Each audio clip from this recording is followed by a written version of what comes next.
제발. 그의 목소리는 불에 댄 것처럼 거칠고 갈라져 있었다. 그의 몸은 용광로처럼 뜨거웠고 내 팔을 붙잡은 소나기는 쇠사슬처럼 단단했다. 나는 거대한 침대 위에서 펄펄 끓는 열기에 휩싸인 이 남자에게 속수무책으로 붙잡혀 있었다. 권태어. 그의 눈은 열에 흐려져 초점을 잃은 채 나를 보는 것인지 내 너머에 다른 무언가를 보는 것인지 알 수 없었다. 그의 숨결에서는 지독한 고통의 냄새가 났다. 이것은 욕망이 아니었다. 이것은 생존을 위한 처절한 몸부림이었다.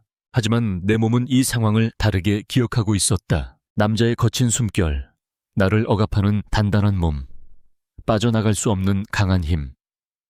이 모든 것이 내 과거의 악몽을 되살리는 방아쇠였다. 다연아 착해야지.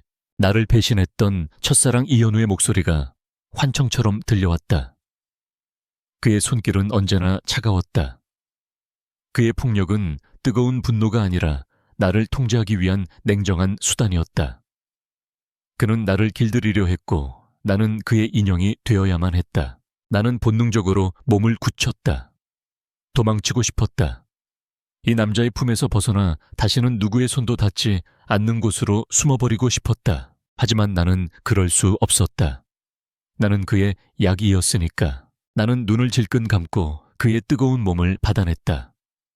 그의 절박함과 나의 공포가 뒤섞여 방 안의 공기를 무겁게 짓눌렀다.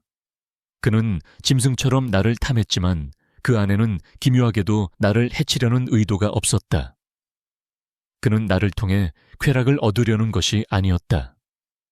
그는 그저 살려고 하고 있었다. 그의 열기가 내 몸을 통해 마치 독처럼 빠져나가는 것이 느껴졌다. 나는 그의 절박한 움직임 속에서 아주 희미한 연민을 느꼈다. 이 남자 역시 지옥 속을 살고 있는 것이다. 얼마나 시간이 흘렀을까. 그의 거친 숨소리가 서서히 잦아들었다.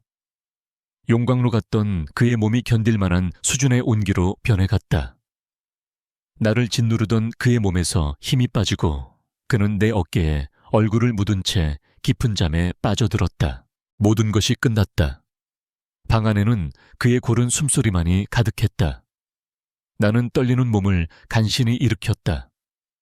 온몸이 땀으로 축축했고 감정적으로 완전히 소진된 상태였다.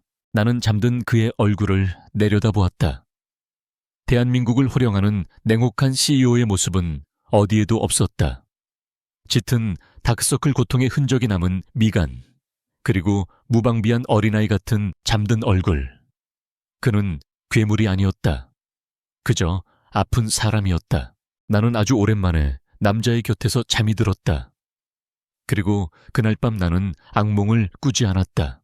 수년간 남자와의 친밀함은 나에게 언제나 고통과 굴욕의 동의어였다. 하지만 오늘 밤은 달랐다. 나의 몸은 그의 해독제가 되었고 그의 고통은 나의 존재로 인해 잠잠해졌다. 그것은 끔찍하고도 기묘한 형태의 구원이었다. 그가 나로 인해 구원받았는지 아니면 내가 그로 인해 구원받았는지는 아직 알 수 없었다. 다음 날 아침 나는 거대하고 낯선 침실에서 눈을 떴다. 간밤의 흔적은 어디에도 없었고 권태호는 이미 사라지고 난 후였다. 잠시 후 한 번도 본 적 없는 가정부가 들어와 새 옷과 음식을 내밀었다. 그녀의 눈빛에는 그 어떤 감정도 담겨있지 않았다. 나를 존중하면서도 동시에 철저히 사물처럼 대하는 태도. 그 기묘한 거리감 속에서 나는 내가 어떻게 이 황금빛 감옥에 갇히게 되었는지를 떠올렸다. 모든 것은 한 달 전 아버지의 사업 실패로 집안이 나락으로 떨어졌을 때 시작되었다. 사채업자들이 매일같이 집으로 찾아와 행패를 부렸고 부모님은 매일 밤 눈물로 지새웠다. 나는 시골의 작은 과수원 외에는 아무것도 몰랐던 순진한 22살의 김대훈일 뿐이었다. 그때 서울에 살던 작은아버지가 구세주처럼 나타났다. 대훈아 아저씨가 기가 막힌 일자리를 하나 알아왔어. 그는 아주 부유하지만 몸이 편찮으신 회장님을 돌보는 개인 간병인 일이라고 했다. 월급은 우리 가족의 빚을 모두 갚고도 남을 만큼 엄청난 액수였다. 나는 의심하지 않았다. 절박함은 사람의 눈을 멀게 만드는 법이니까. 나는 가족을 구할 수 있다는 희망 하나만으로 작은아버지의 손을 잡고 서울로 향했다. 그가 나를 데려간 곳은 성처럼 보이는 거대한 저택이었다. 그는 나를 최 박사라고 불리는 의사 가운을 입은 중년의 남자에게 인계하고는 뒤도 돌아보지 않고 사라졌다. 그때부터 무언가 잘못되었다는 느낌이 들기 시작했다. 최 박사는 나를 저택의 의료시설이 갖춰진 별관으로 데려갔다.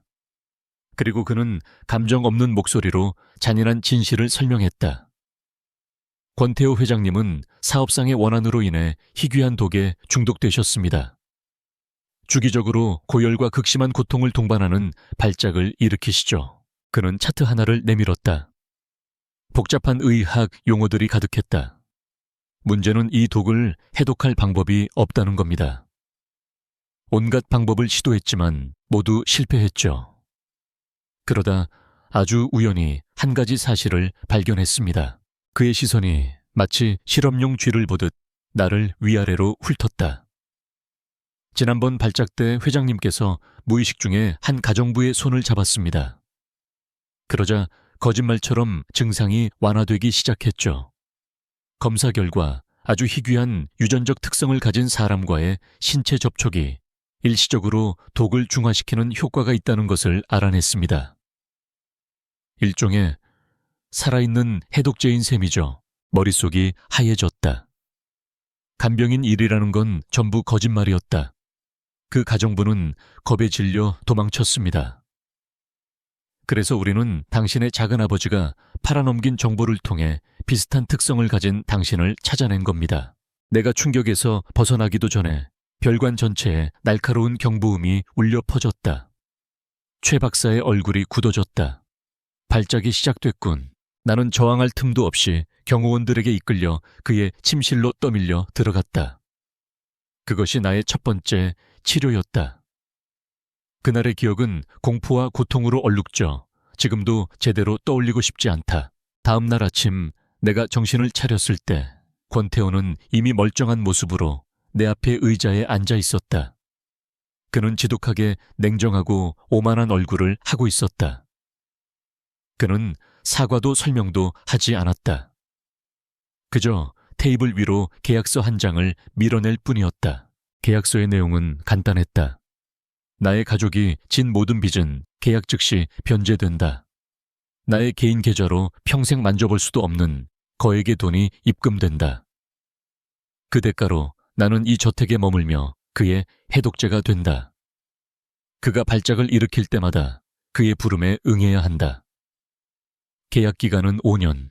그것은 고상하게 포장된 노예 계약서였다. 하지만 내게 선택권이 있었을까? 사채업자들에게 시달리는 부모님의 얼굴이 떠올랐다. 작은아버지에게 팔려온 내 신세. 나는 덫에 걸린 짐승이었다. 나는 떨리는 손으로 계약서에 내 이름을 적었다. 가족을 구하기 위해 나 자신을 팔았다. 다시 현재. 나는 펜트하우스의 창가에 서서 끝없이 펼쳐진 도시를 내려다보았다. 나는 더 이상 시골 소녀 김대훈이 아니었다. 나는 이 화려한 감옥의 죄수이자 권태호라는 남자의 유일한 약이었다. 그때 등 뒤에서 그의 발소리가 들려왔다. 나는 나도 모르게 몸을 굳혔다. 조건 반사적인 공포. 그리고 그 공포와 함께 어젯밤 그를 구원했던 기묘한 감정이 다시 한번 피어올랐다. 황금빛 새장 안에서의 삶이 시작되었다. 나는 잠에서 깨면 시골 우리 집 전체보다도 더 큰 침실에서 아침을 맞았다. 옷장에는 내가 한 번도 골라본 적 없는 명품 옷들이 계절별로 걸려 있었고, 주방장은 매일같이 내 입맛은 묻지도 않고 최고급 요리를 만들어 내왔다. 모든 것이 완벽했다. 하지만 그 완벽함 속에서 나는 존재하지 않았다. 나는 그저 살아있는 약초처럼 조심스럽게 관리되고 보관되고 있을 뿐이었다. 저택의 사용인들은 내게 깍듯하게 대했지만 그들의 눈에는 보이지 않는 선이 그어져 있었다. 그들은 나를 이 집의 안주인도 손님도 아닌 회장님의 소유물 중 하나로 여기는 듯 했다. 권태호라는 남자는 두 개의 얼굴을 가지고 있었다. 일주일에 한두 번씩 찾아오는 발작의 밤이 되면 그는 고통 속에서 허덕이는 환자였다. 그는 짐승처럼 나를 갈구하고 내게 매달려 생명을 구걸했다. 그 순간만큼은 우리는 이상한 방식으로 연결되어 있었다. 하지만 열이 내리고 그가 다시 냉철한 권태호 회장으로 돌아오면 그는 나를 완벽한 타인으로 대했다. 그는 복도에서 마주쳐도 나를 투명인간처럼 스쳐 지나갔다. 그는 나에게 직접 말을 거는 법이 없었다. 모든 지시는 최 박사나 그의 비서를 통해 전달되었다. 오늘 밤 10시 회장님께서 침실에서 대기하라고 하십니다. 회장님께서는 내일부터 이틀간 출장이십니다. 그의 이중적인 태도는 나를 깊은 혼란에 빠뜨렸다. 그는 나를 필요로 했지만 동시에 나를 경멸하는 듯 했다. 나는 그에게 약이었지만 인간은 아니었다. 아무것도 할 일이 없는 기나긴 낮 시간은 나의 가장 큰 적이었다. 무료함과 고립감은 굳이 들추고 싶지 않았던 과거의 상처를 끄집어냈다. 나는 자꾸만 이현우를 떠올렸다. 그는 나의 첫사랑이었다. 같은 시골 마을에서 그는 유독 빛나는 사람이었다. 그는 잘생겼고 다정했고 서울에 있는 대학에 다녔다. 나는 그런 그를 동경했고 사랑했다. 그는 내게 세상을 다 줄 것처럼 속삭였고 나는 내 모든 순결을 그에게 바쳤다. 하지만 그는 처음부터 나를 장난감 이상으로 생각하지 않았다. 서울의 부잣집 딸과 선을 본다는 소문이 돌았을 때 나는 그를 찾아가 매달렸다. 그는 그때 처음으로 내게 본색을 드러냈다. 내가 너 같은 촌뜨기랑 정말 결혼이라도 할 줄 알았어. 순진하긴. 그의 경멸 어린 눈빛과 조롱 섞인 목소리. 그는 나의 순정을 짓밟고 나를 더럽고 하찮은 존재로 만들어버렸다. 그날 이후 나는 남자를 믿지 않게 되었다. 특히 그처럼 번지르르하고 힘있는 남자는 권태호와 이현우는 다른 사람이었지만 나에게는 똑같이 보였다. 그들은 각자 다른 방식으로 나를 자신의 필요를 위해 이용하고 있었다. 밤이 되면 악몽이 찾아왔다. 꿈속에서 이현우의 차가운 얼굴과 권태호의 열에 들뜬 얼굴이 기괴하게 겹쳐졌다. 그들은 나를 향해 웃으며 넌 우리의 것이라고 속삭였다. 나는 비명을 지르며 깨어나기 일쑤였다. 그러던 어느 날 저녁이었다. 나는 거대한 서재에서 책을 읽고 있었다. 그곳은 내가 이 집에서 유일하게 마음을 놓을 수 있는 공간이었다. 그때 권태호가 서재로 들어왔다. 그는 평소처럼 나를 무시하고 책장으로 걸어가 서류를 찾았다. 나는 그가 어서 이곳을 떠나주기만을 바라며 책에 시선을 고정했다. 그가 서류를 들고 돌아서던 순간 아주 짧은 찰나였지만 나는 그가 나를 보고 있다는 것을 느꼈다. 그의 시선은 평소의 냉정함이나 발작대의 갈망과는 다른 무언가를 담고 있었다. 그것은 마치 처음 보는 희귀한 생물을 관찰하는 듯한 순수한 지적 호기심과도 같았다. 그는 내가 어떤 인간인지 무슨 생각을 하는지 탐색하고 있었다. 그는 곧바로 시선을 거두고 서재를 나갔다.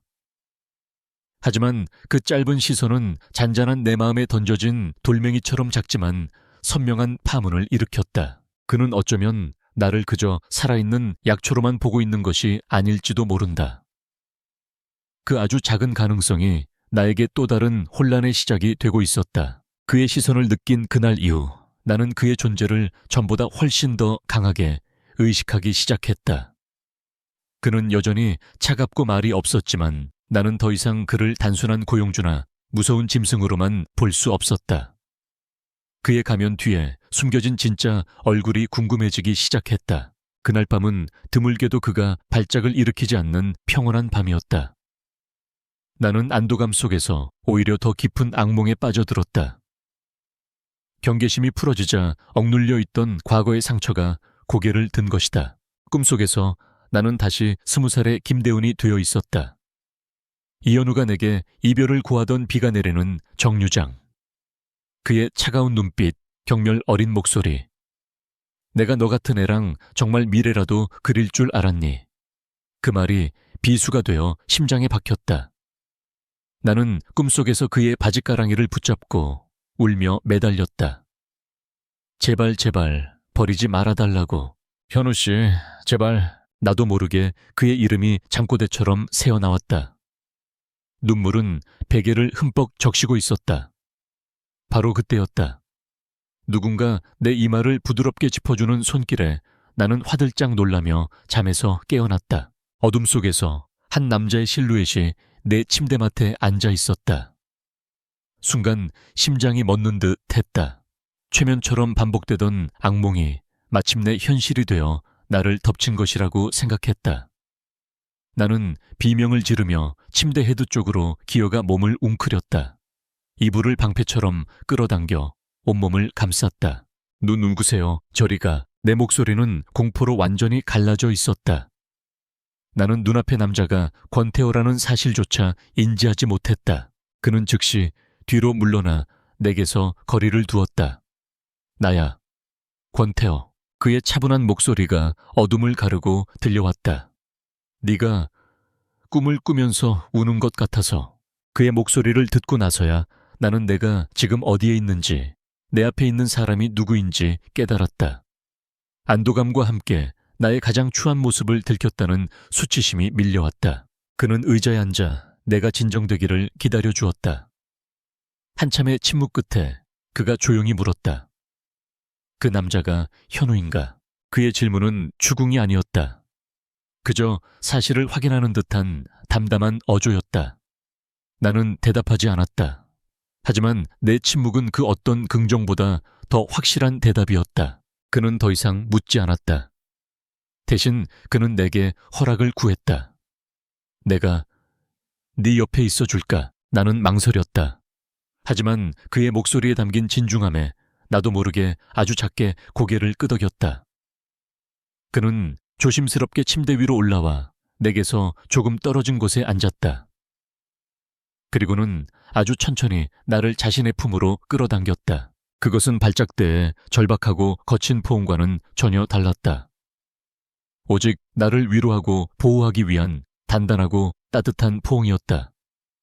나는 그의 품 안에서 결국 참았던 울음을 터뜨리고 말았다. 나의 망가진 첫사랑과 짓밟힌 순정과 스스로를 더럽다고 여겼던 지난 시간들에 대한 서러움이었다. 그는 아무 말 없이 내가 모든 눈물을 쏟아낼 때까지 내 등을 토닥여 주었다. 그의 위로 속에서 모든 것이 변하기 시작했다. 그의 품은 더 이상 낯선 남자의 품이 아니었다. 두 개의 외로운 영혼이 서로의 상처를 알아보는 교감의 공간이었다. 그는 내 눈물을 닦아주던 손으로 내 턱을 들어 올렸다. 그리고 내 눈물로 젖은 입술에 아주 부드럽게 입을 맞췄다. 그것은 해독을 위한 행위가 아니었다. 상처 입은 나를 향한 그의 첫 번째 감정 표현이었다. 그날 밤 우리의 관계는 계약 조항에 없는 새로운 페이지를 열었다. 그의 손길은 더 이상 나를 두렵게 하지 않았다. 나는 그의 다정함 속에서 아주 오랜만에 내가 상처 입은 동물이 아니라 사랑받을 자격이 있는 여자일지도 모른다는 생각을 했다. 그것은 두 개의 외로운 영혼이 서로에게 건네는 가장 깊고 절실한 위로였다. 그날 밤 이후 우리의 관계는 더 이상 이전과 같을 수 없었다. 계약서에 명시된 값과 을치료와 피치료의 관계는 희미해지고 그 자리에는 이름 붙일 수 없는 미묘한 감정의 기류가 흐르기 시작했다. 그는 더 이상 발작의 밤이 아니어도 가끔 내 곁에 머물렀다. 우리는 함께 영화를 보고 식사를 했다. 그는 여전히 말이 없었지만 그의 시선은 이제 나를 약초가 아닌 한 명의 여자로 보고 있었다. 나 역시 그의 냉정함 뒤에 숨겨진 깊은 고독을 조금씩 이해하기 시작했다. 하지만 평화는 언제나 불안의 그림자를 동반했다. 나의 몸이 내 의지와는 상관없이 이상 신호를 보내기 시작한 것이다. 처음에는 그저 피곤함이라고 생각했다. 아침에 눈을 뜨기가 힘들었고 낮에는 자꾸만 꾸벅꾸벅 졸음이 쏟아졌다. 화려하지만 할 일 없는 이 저택에서의 삶이 나를 나태하게 만드는 것이라고 나는 대수롭지 않게 여겼다. 그 다음에는 냄새였다. 내가 좋아했던 진한 커피 향이 어느 날부터인가 역하게 느껴지기 시작했다. 주방장이 정성껏 만든 음식 앞에서도 나는 자꾸만 헛구역질을 참아야 했다. 나는 그 모든 것을 스트레스 탓으로 돌렸다. 낯선 환경 기약 없는 감옥살이, 그리고 권태호라는 남자와의 복잡한 관계. 내 몸이 비명을 지르는 것도 당연했다. 하지만 결정적인 신호는 한 달이 넘도록 소식이 없는 나의 그날이었다. 시골에서 나고 자란 나는 단 한 번도 날짜를 어겨본 적이 없었다. 그 사실을 깨달은 순간 내 세상이 멈추는 것 같았다. 설마 아닐 거야. 그럴 리가 없어. 나는 필사적으로 부정했다. 우리의 관계는 치료 행위였다. 그 안에는 어떠한 사랑이나 온기도 없었다. 그런데 어떻게 생명이 깃들 수 있단 말인가? 공포가 내 온몸을 올감했다. 만약 사실이라면 권태호는 어떤 반응을 보일까? 이 아이는 그의 약점이 될까? 아니면 제거해야 할 오점이 될까? 그는 분명 나를 자신의 핏줄을 멋대로 품은 주제넘은 여자라고 경멸할 것이다. 어쩌면 당장 나를 내쫓고 이 아이를 지우라고 명령할지도 모른다. 나는 며칠 밤낮으로 공포에 떨었다. 그러다 더 이상은 안 되겠다고 결심했다. 나는 저택에서 유일하게 내게 따뜻한 말을 건네주던 젊은 가정부에게 떨리는 목소리로 부탁했다. 감기 기운이 있다며 약을 사다 달라는 핑계로 임신 테스트기 하나를 몰래 사다 달라고. 그녀가 건네준 작은 상자를 들고 화장실로 들어가는 내 다리는 청은망은처럼 무거웠다. 몇 분의 시간이 몇 년처럼 길게 느껴졌다. 그리고 마침내 나는 선명하게 나타난 두 줄의 손을 보았다. 세상이 무너져 내렸다. 나는 병이 위에 주저앉아 소리 없는 비명을 삼켰다. 하지만 그것만으로는 부족했다. 나는 내 눈으로 직접 확인해야만 했다. 며칠 뒤 나는 감시가 소홀한 틈을 타 처음으로 저택을 몰래 빠져나왔다. 나는 택시를 타고 저택에서 아주 멀리 떨어진 허름한 동네의 작은 산부인과를 찾아갔다. 차가운 젤이 배 위에 발라지고 의사가 모니터를 움직였다. 나는 차마 화면을 쳐다볼 용기가 나지 않았다. 축하합니다. 임신 맞네요. 의사의 담담한 목소리. 나는 눈을 감았다. 올 것이 왔구나. 하지만 의사의 다음 말은 나의 마지막 남은 이성마저 파괴해버렸다. 그런데 잠깐만요. 의사가 화면을 확대하며 중얼거렸다. 아기집이 하나가 아니네. 여기 하나, 그리고 여기 또 하나. 세상에 저쪽에도 하나가 더 있어요. 의사가 믿을 수 없다는 듯이 나를 돌아보았다. 산모님, 새쌍둥이입니다. 새쌍둥이. 그 단어가 마치 다른 세상의 언어처럼 낯설게 들렸다. 나는 병원을 어떻게 빠져나왔는지 기억나지 않는다. 나는 텅 빈 거리 위를 유령처럼 걸었다. 나는 이제 혼자가 아니었다. 내 뱃속에는 나와 그를 잇는 세 개의 심장이 뛰고 있었다. 그것은 축복이 아니었다. 그것은 나의 목에 채워진 벗어날 수 없는 세 개의 족쇄였다. 나는 나의 비밀 위를 살얼음판 걷듯이 걸었다. 하루하루가 지옥이었다. 내 안에서 세 개의 심장이 자라나고 있다는 사실은 기쁨이 아니라 시한폭탄을 품고 사는 공포였다. 나는 도망쳐야 할까 하지만 돈 한 푼 없이 3명의 아이를 임신한 채로 나는 어디로 갈 수 있단 말인가. 그에게 말해야 할까. 그의 냉정한 얼굴에 떠오를 경멸을 감당할 자신이 없었다. 나는 필사적으로 내 변화를 숨기려 애썼다. 입덧으로 속이 뒤집히는 와중에도 의심을 사지 않기 위해 억지로 음식을 삼켰다. 조금씩 불러오는 배를 가리기 위해 헐렁한 옷만 찾아 입었다. 나의 갑작스러운 변화와 거리두기는 권태호의 오해를 사기에 충분했다. 그날 밤의 다정함 이후 조금씩 가까워지던 우리 사이는 다시 얼어붙었다. 그는 내가 자신과의 관계를 후회하고 자신을 밀어낸다고 생각하는 듯했다. 그는 상처를 감추기 위해 전보다 더 차갑고 가시 돋친 태도로 나를 대했다. 우리는 다시 완벽한 타인이 되었다. 하지만 비밀은 오래가지 못했다. 나의 해독제로서의 가치를 유지하기 위해 나는 최 박사에게 주기적으로 건강검진을 받아야만 했다. 그리고 그날 최 박사는 혈액 검사를 하겠다고 말했다. 안 돼요. 나도 모르게 터져나온 비명. 최 박사는 의심스러운 눈초리로 나를 쳐다보았다. 나는 애써 변명했지만 이미 늦었다. 그는 내 의사와는 상관없이 차가운 주사 바늘을 내 팔에 꽂았다. 결과는 그날 오후에 바로 나왔다. 나는 최 박사의 사무실로 호출되었다. 그의 얼굴은 그 어느 때보다도 굳어 있었다. 그는 아무 말 없이 검사 결과지 한 장을 내 앞에 내밀었다. 임신 양성 반응. 회장님께는 보고해야겠습니다. 제발 그것만은. 나의 애원은 차갑게 묵살되었다. 그날 저녁 나는 권태호의 서재로 불려갔다. 방 안의 공기는 칼날처럼 날카롭고 차가웠다. 최 박사도 그 자리에 함께 있었다. 권태호의 첫 마디는 내 심장을 얼어붙게 만들었다. 누구의 아이냐? 그의 목소리에는 분노와 함께 지독한 경멸이 담겨 있었다. 그는 내가 감히 그의 소유물이면서 다른 남자를 만났을 것이라고 의심하고 있었다.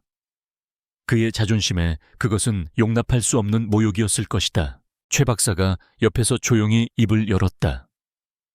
회장님 진정하십시오.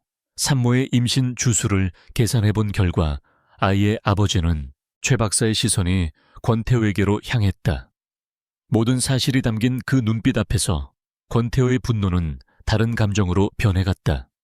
그것은 얼음처럼 차가운 소유욕이었다. 그는 최 박사에게 나가보라고 손짓했다. 서재에 단둘이 남게 되자 그는 내게로 걸어왔다. 그는 더 이상 나를 여자로 보지 않았다. 자신의 핏줄을 품고 있는 중요한 자산을 보는 듯한 눈빛이었다. 그는 서재의 금고에서 우리가 처음 썼던 계약서를 꺼내왔다.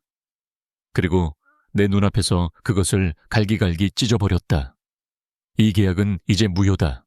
그는 찢어진 계약서를 쓰레기통에 던져버리고 새로운 서류를 내 앞에 내밀었다. 혼인 계약서였다. 결혼해라. 그것은 부탁이 아닌 명령이었다. 내 아이들은 사생아로 태어날 수 없다. 없다. 그들은 JK그룹의 유일한 상속자가 될 것이다. 너는 그 아이들의 어머니이자 내 아내가 되어야 한다. 그의 눈에는 한치의 감정도 담겨 있지 않았다. 이건 사랑이 아니다. 내 아이들을 위한 거래일 뿐이야. 나는 혼인 계약서와 그의 차가운 얼굴을 번갈아 쳐다보았다. 나는 하나의 감옥에서 탈출했다고 생각했지만 결국 더 크고 더 영구적인 감옥에 갇히게 된 것이었다. 내게는 거부할 선택권이 없었다. 나는 이제 단순한 약이 아니었다. 나는 그의 후계자를 잉태한 어머니라는 이름의 새로운 도구가 된 것이다. 그리고 그 역할은 그 어떤 계약보다 더 질기게 나의 발목을 붙잡을 터였다. 나의 결혼식은 사랑의 서약이 아니라 또 다른 계약의 체결식이었다. 하객도 웨딩드레스도 축하도 없었다. 몇 명의 변호사들이 지켜보는 앞에서 나는 서류에 서명을 했다. 그 순간 나는 김대훈이 아닌 권태호의 아내가 되었다. 세상에 알려지지 않은 시골 처녀와 JK그룹 회장의 갑작스러운 결혼. 언론에는 동화 같은 러브스토리가 꾸며져 배포되었지만 그 실체는 철저한 거래일 뿐이었다. 결혼 이후 나의 감옥은 더 화려하고 더 견고해졌다. 권태호는 내 건강을 극진하게 챙겼다. 국내 최고의 영양사와 산부인과 의사가 내게 배정되었고 내 식단과 움직임은 아이들의 안전이라는 명목 아래 철저하게 통제되었다. 그는 값비싼 인부복과 보석들을 사주었지만 그것들은 아내를 위한 선물이 아니라 그의 귀한 혈통을 품은 씨암탉을 치장하는 장신구처럼 느껴졌다. 그의 관심은 질식할 것 같았다. 그는 매일 밤 내 배에 손을 얹고 아이들의 태동을 느끼는 것을 새로운 의식처럼 여겼다. 하지만 그는 결코 내 눈을 마주보지 않았다. 그의 모든 관심은 내 안에 있는 생명들에게만 쏠려 있었다. 나는 그의 집에서 가장 중요하면서도 가장 외로운 존재가 되었다.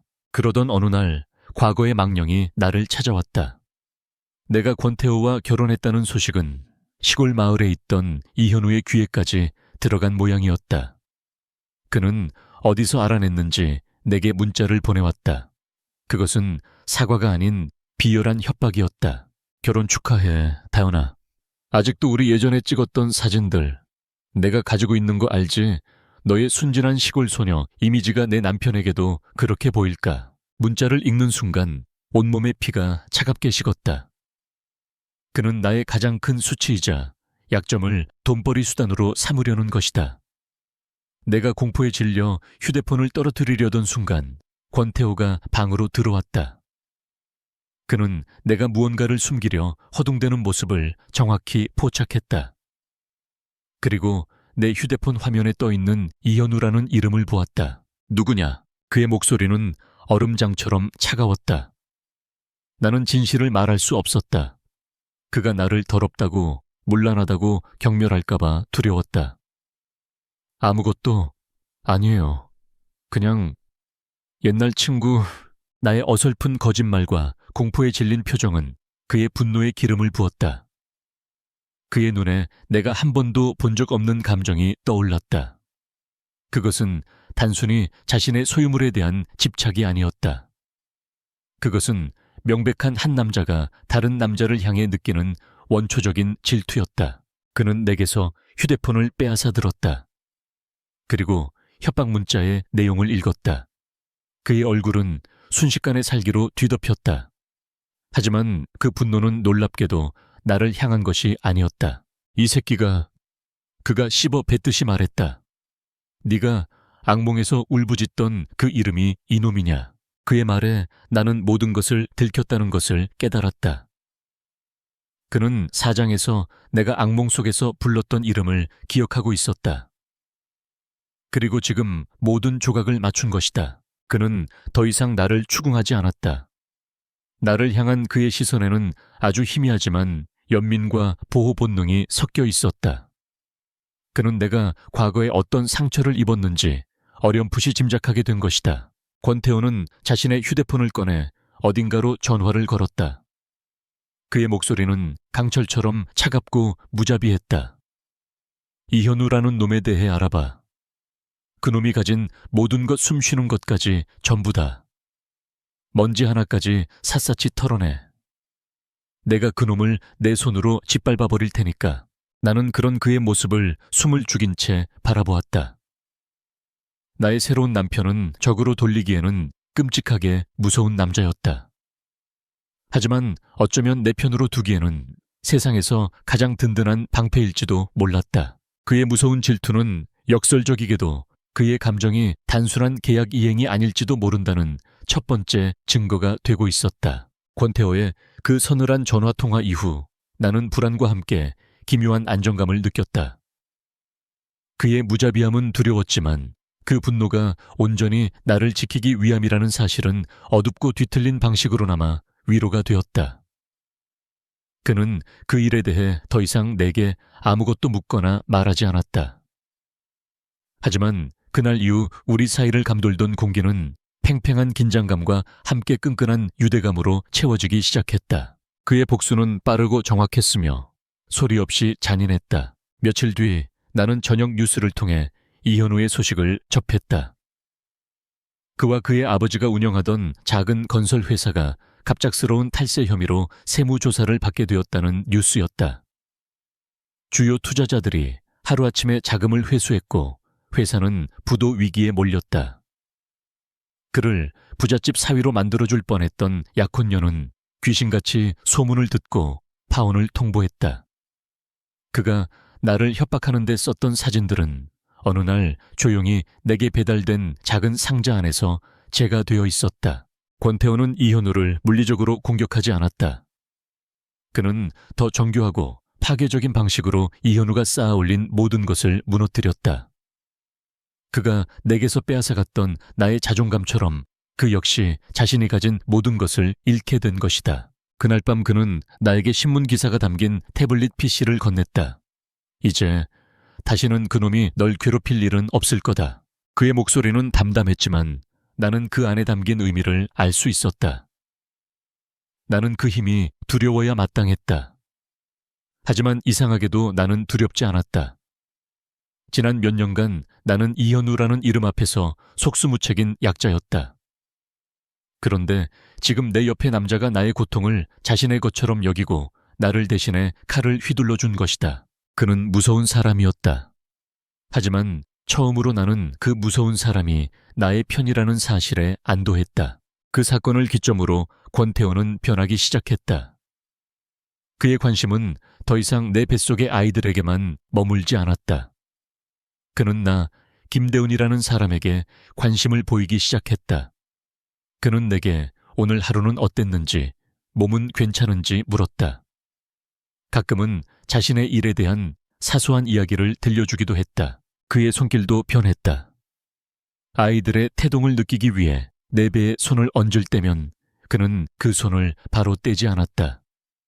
그의 따뜻한 손바닥이 오랫동안 머물며 나를 안심시키듯 부드럽게 쓸어주었다.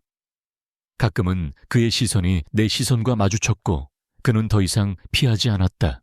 그의 변화는 내 마음속 가장 단단했던 마지막 방어벽마저 녹여내리고 있었다.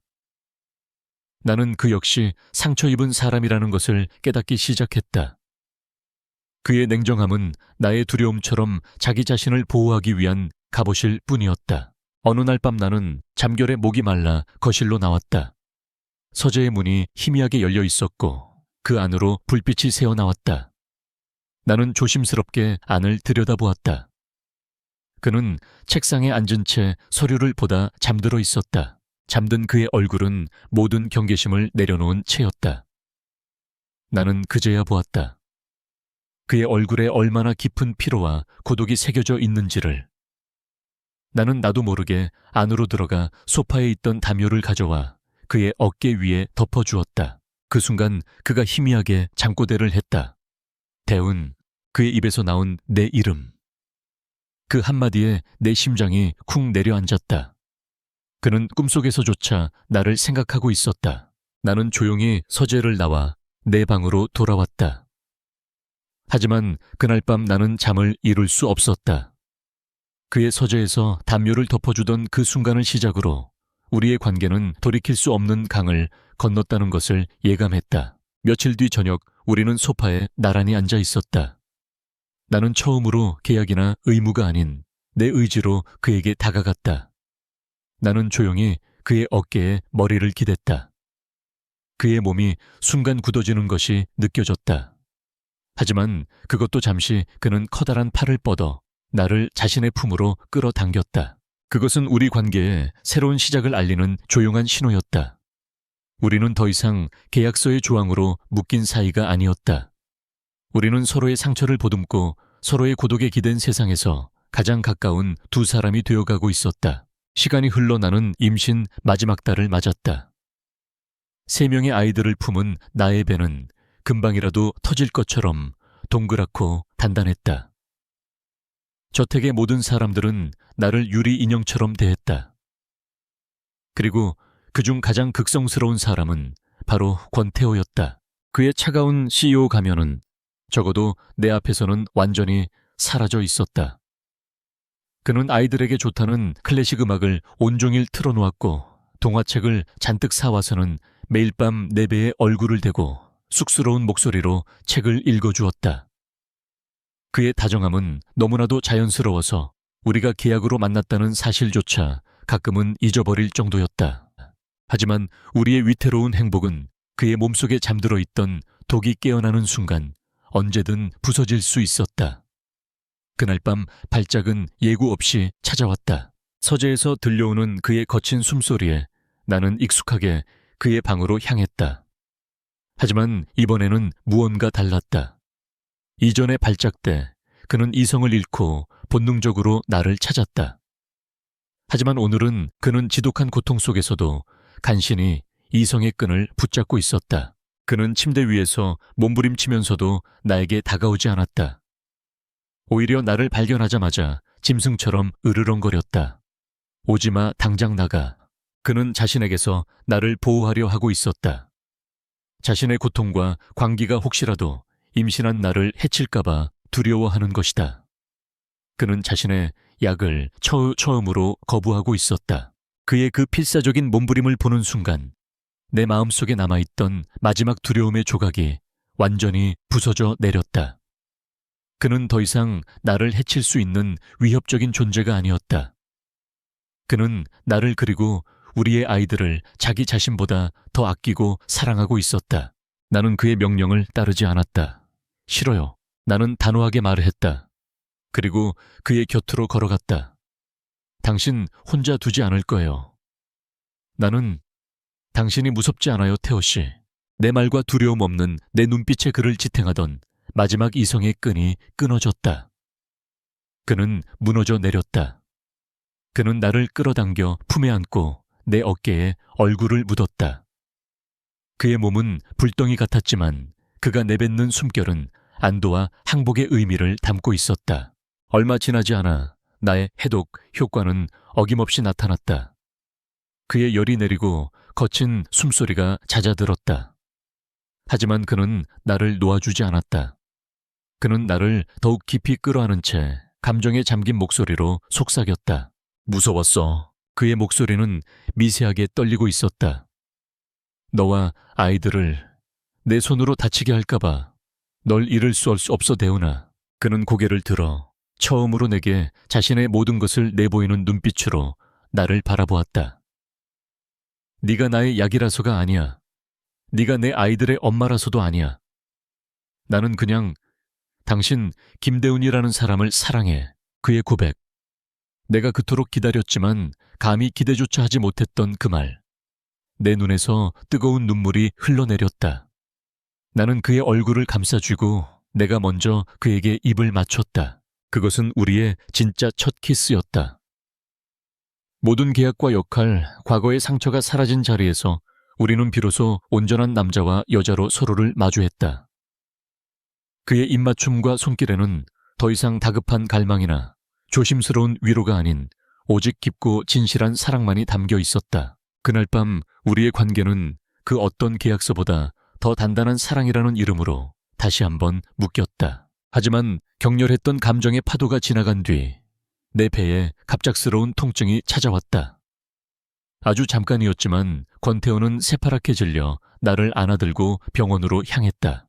몇 시간 뒤 우리는 병실에 나란히 누워 있었다. 의사는 다행히 아이들에게 아무 문제가 없으며 단지 작은 이벤트성 수축일 뿐이라고 말했다.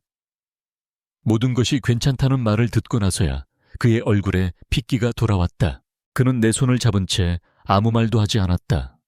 하지만 그의 눈빛이 모든 것을 말해주고 있었다.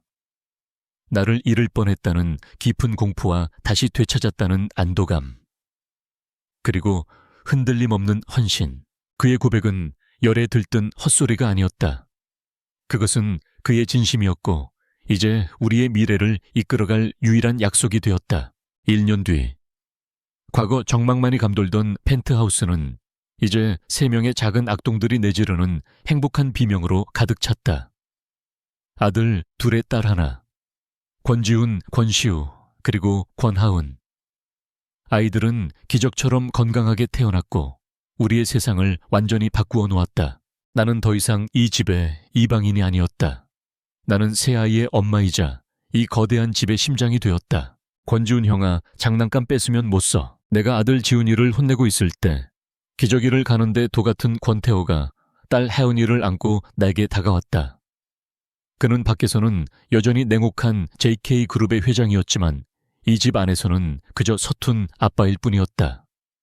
그의 얼굴에는 내가 처음 만났던 날에는 상상조차 할 수 없었던 따뜻하고 부드러운 미소가 걸려 있었다. 그날 오후 최 박사님이 오랜만에 저택을 찾아왔다.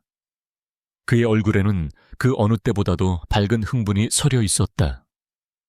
그는 작은 약병 하나를 내밀었다. 드디어 완벽한 해독제를 개발하는데 성공했습니다. 그의 연구팀이 나의 특이한 유전 정보를 기반으로 마침내 권태호의 몸속에 있는 독을 영구적으로 제거할 약을 만들어낸 것이다. 나는 기쁨에 차서 권태호를 바라보았다. 이제 그는 더 이상 고통받지 않아도 된다. 하지만 그의 반응은 예산괴로 담담했다. 그는 최 박사에게 고맙다고 말한 뒤 약병을 받아들었지만 그의 시선은 약이 아닌 바닥에서 장난감을 가지고 노는 아이들과 나를 향해 있었다. 그날 밤 아이들이 모두 잠든 뒤에야 나는 그에게 물었다. 왜 별로 기뻐 보이지 않아요? 그는 침대맡에 앉아 내 손을 잡았다. 물론 기뻐. 하지만 그가 내 손등에 입을 맞추며 말했다. 그 독은 나를 당신에게 데려다 준 저주이자 축복이었어. 그리고 나는 진짜 해독제는 이미 오래전에 찾았는걸. 그는 내 손을 자신의 심장 위에 올려놓았다. 나의 진짜 해독제는 약이 아니라 당신과 우리 아이들이야. 그의 눈에는 흔들림 없는 진심이 담겨 있었다. 몸의 독을 푸는 약은 이제야 개발됐지만 그의 영혼을 묶고 있던 고독과 불신의 독은 이미 오래전에 내가 풀어버린 것이다. 나는 그의 품에 안겼다. 모든 것이 제자리를 찾았다. 아이들이 잠든 고요한 밤.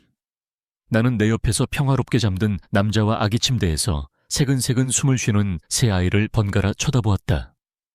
나의 기적 같은 여정을 돌아본다. 나는 빚 때문에 팔려온 시골 소녀였다. 그의 살아있는 약이었고 계약으로 묶인 아내였다. 하지만 결국 나는 한 남자의 사랑받는 연인이 되었고 새 아이의 엄마가 되었다. 나의 인생은 내가 부잣집 남자를 만났을 때 시작되지 않았다. 나의 진짜 인생은 모든 절망 속에서도 살아남기를 포기하지 않았을 때, 그리고 두려움 속에서도 기꺼이 사랑을 선택했을 때, 바로 그때 시작되었다. 행복은 계약서나 돈 속에 있지 않았다. 그것은 조금은 시끄럽고 정신없고 기저귀 냄새가 나는 이 완벽하지 않지만 아름다운 현실 속에 있었다. 아이들의 웃음소리와 내 옆에서 잠든 남자의 고른 숨소리 속에 나의 이야기는 몸을 파는 계약으로 시작되었다.